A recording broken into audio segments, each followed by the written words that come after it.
I have done it! After 6 years of doing Insane or Terrible for so long, I finally managed to get 5 out of 5 of my card predictions right. This was for the Voyage to the Sunken City expansion. I never thought it would be possible. But each of the 5 cards turned out to be absolutely insane. Let's start from the list. Number 5, we had From the Depths. The card's so insane that it actually got nerfed from 3 mana to 4 mana because of Finley Sea Guide. It just made this card absolutely insane. Why? Getting you heavily discounted cards back in your hand just made for an awesome combo in Warrior. Number 4, we had Selfish. You think you're Benjamin? I've never seen this card. Actually, you're wrong. Numerous people have taken this card to Legend in Priest called the Selfish Priest, and the main aim of that deck is to make your opponent draw into fatigue and eventually die by constantly resurrecting Selfish. Yes, this card was insane. Number 3, we had Naval Mine. I'm hyped. Oh, yeah. This is going to be a special top 5 Insane or Terrible. Number 3, we had Naval Mine. Oh man, I'm getting hyped. And with Naval Mine, not only was it fit into Phylactery Warlock, which replaced Humongous Owl, also it created a whole new archetype of Death Rush for Rogue. If you never played Death Rush for Rogue, damn, you died damn fast. Why? Because Naval Mine was the key linchpin in this card. And then at number 2, we had Bioluminescence. Bioluminescence was played in Hearthstone's Grandmasters, meaning it was put in a legitimate deck in Burn Shaman. That too was insane. And number one, one of my most proudest achievements for having the guts, the bravery to put this on the list. And number 1, we had Zakul, the Warlock Legendary. I said in my video that Zakul, it needs to have help in the mini set, and I believe in Blizzard of making this right. In the end, what Blizzard did, it actually buffed a whole bunch of the curse cards, and then Zakul, after the mini set, go home, good night. It will turn out to be insane because of the healing it gives you, and the fact that Warlock can really stack up the curses after they turn from crap to pretty decent. Zakul is still, even now, a mainstay in today's meta. Did I just get 5 out of 5 right? 1, 2, 3, 4, 5. Ja, ich habe 5 out of 5. Oh my God.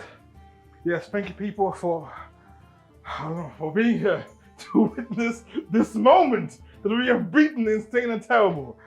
Let's see what murder at Castle Nathria has in store for us. It's gonna be some spicy predictions.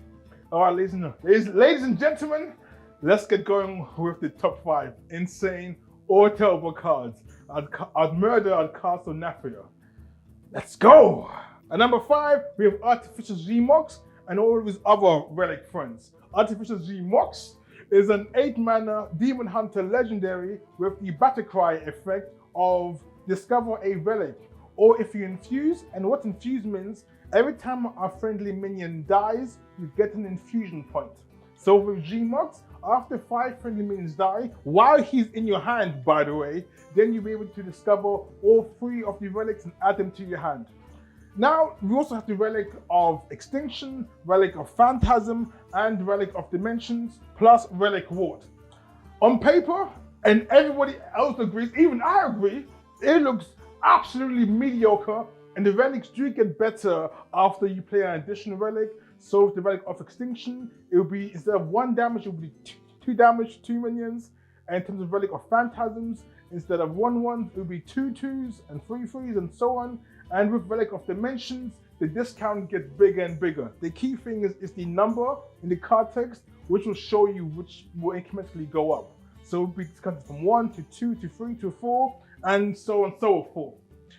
Essentially, on paper, it looks way too slow. If you compare Artificer Xy'mox to Jace, which is an unconditional play all of your damn good fell spells, Artificer Xy'mox has not the most going for it. What I predict is, initially, it will be garbage to mediocre to average. Let's be honest. Then in the mini set, they're gonna release the Relic of OP and Brokenness, And that's when Xy'mox is going to be played. In essence, I'm banking on the mini set to release a new relic, which is really going to break him and make him super playable. And this is why Artificer Xy'mox and his whole relic crew are number 5. At number 4, we have the Stonewright, a legendary shaman card with the stats of 5/4, and the battle cry is, for the rest of the game, your totems will have a permanent +2 attack buff. I think we all remember our good friend Grand Totem ISO, the only totem support card of last year, which Blizzard clearly forgot about. But this time, we have a bit more Totem Shaman support, and this set with party favorite totem and a giant totem, and we also have the nice chisel, and to top it all off, we have the Stonewright. So logically, currently in its current form, Totem Shaman will barely even be a tier 10 deck. Okay, maybe not tier 10, maybe give it up to tier 7. It pretty much wouldn't be a good deck whatsoever, because it's missing some essential OP broken cards that we like to complain about on Reddit. So in order for the Reddit card to appear, the only hope, similar to the Artificer from the previous number, is the mini set. Again, I'm banking on the mini set for the Stonewright to be absolutely insane. I know you're probably seeing a pattern here, but frankly, these cards are too damn bad for currently to be viable. That's why in the mini set, this is my prediction, because there's also a big chance the Blizzard could forget Totem Shaman exists. And can you imagine if this is the only Totem Shaman support cards we will have for the rest of the year? I like to think the Blizzard knows better. And for that reason, the Stonewright is at number 4. At number 3, we have Sinful Brand, a 1-mana Demon Hunter spell card with the effect of branding an enemy.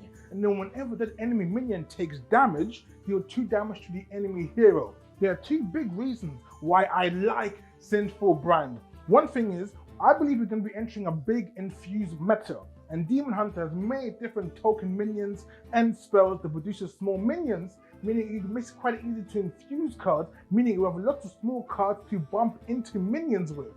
In addition, we also have some really big, powerful minions currently seeing play, such as Belinda, who often is either a 10-10 or a 9-10 or a 10-9, meaning a pretty big minion, meaning a pretty juicy target for Sinful Brand.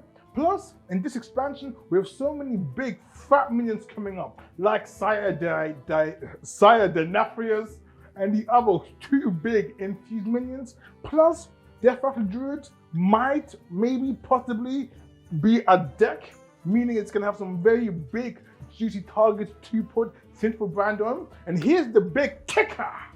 I can't kick this high, but here's the big kicker with Sinful Brand.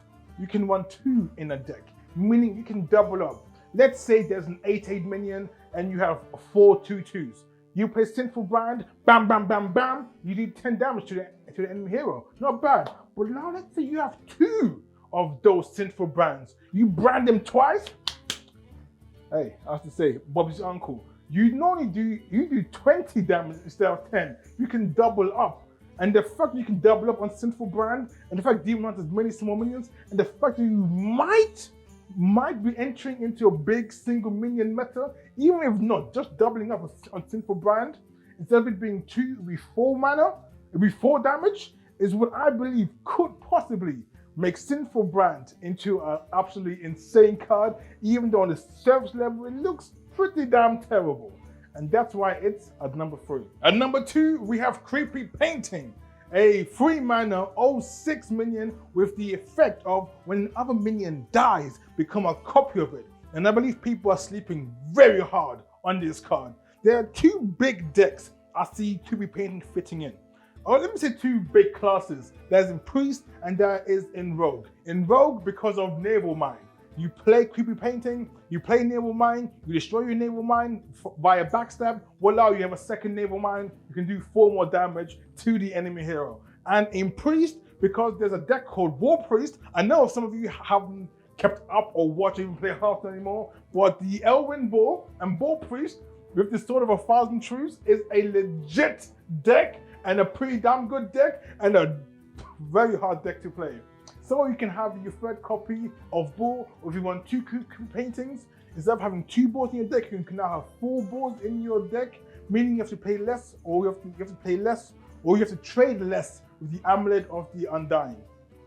So in Priest, there's a lot of different options that you can make it work, saving with Rogue. Also, the benefit with Priest, maybe in Bold Priest or a whole new different Priest, is the new spell in Priest called Delight. It burns! Combine that with Creepy Painting, and if I predict a big fat boy meta coming up, then you can have a 3-mana copy of your opponent's super big, high expensive minion.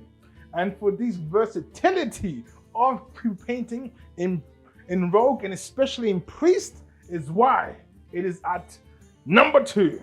At number 1, we have a Warlock spell, Tome Tampering. A 3-mana spell with the effect of discard all of your cards in your hand and shuffle one cost copies of them into your deck. There's something about these Warlock cards at number 1 which just tempt and bait me into putting them at the top spot.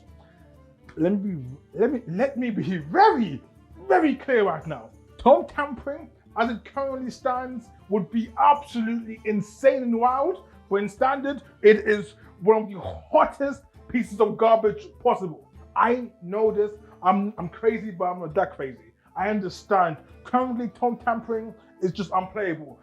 Discarding all of your hand with your only draw being your hero power, it's just not a smart thing to do. Even though there are 1-cost copies at the end of the day. You need some kind of draw power, some kind of card draw. So this is what I predict. Again, my 10,000 IQ thinking, like I've got me into the voyage of the Sunken City. I predict that in the mini set, we're gonna get, we need at least 2 Warlock discard synergy cards, which works something like, if you discard this card, draw 2 or 3 cards. Something like this, do something like this. Once something like this exists, Tome Tampering is gonna be absolutely insane. So my bold prediction for this card to go from absolutely terrible to incredibly insane is for there to be some card draw discard support in the upcoming mini set. If I'm right, I'm a genius. I'm gonna get another 5 out of 5 results. But most likely it's gonna be garbage. But hey, you know, this is the top 5 insane or terrible list for a reason. And for that reason, Tome Tampering is at number 1. And thank you everyone for being here for the celebration of getting 5 out of 5. I think this might be a once in a lifetime opportunity. Well, I don't think I'm gonna get it again, but hey. And that's the list for now. And thank you for watching. And for now, adios.